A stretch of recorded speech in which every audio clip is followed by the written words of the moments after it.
the powerful name of Mary. Oh, how many victories have the clients of Mary gained by making use of her most holy name. Saint Anthony of Padua was always victorious. You, lady, says Saint Germans, by the simple invocation of your most powerful name, gives security to your servants against all the assaults of the enemy. Blessed Olin adds, at the very sound of these words, Hail Mary, upsetting flies and hell trembles. Our Blessed Lady revealed to Saint Bridget that the enemy flees even from the most abandoned sinners, and who consequently are the farthest from God, and fully possessed by the devil, if they only invoke her most powerful name with a true purpose of amendment.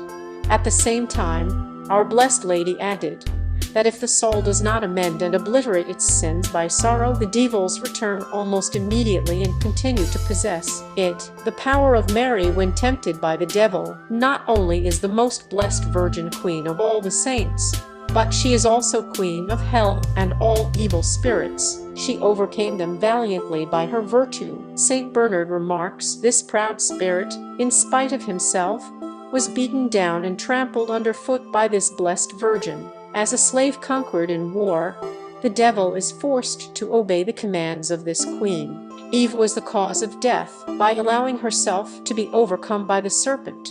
Mary, by conquering the devil, restored life to us. Saint Bernardine of Siena well observes, when Mary, the Ark of the New Testament, was raised to dignity of Queen of Heaven, the power of hell over men was weakened and dispelled.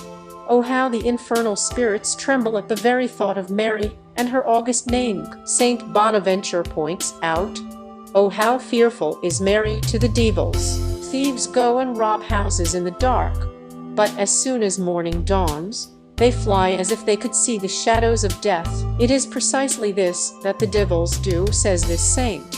They enter a soul in time of darkness, meaning when the soul is in the grasp of ignorance. They dig through the house of our mind when it is in the darkness of ignorance. And he adds, if suddenly they are overtaken by the dawn, that is, if grace and the mercy of Mary enters the soul, its brightness instantly dispels the darkness and puts the infernal enemies to flight, as if they fled from death.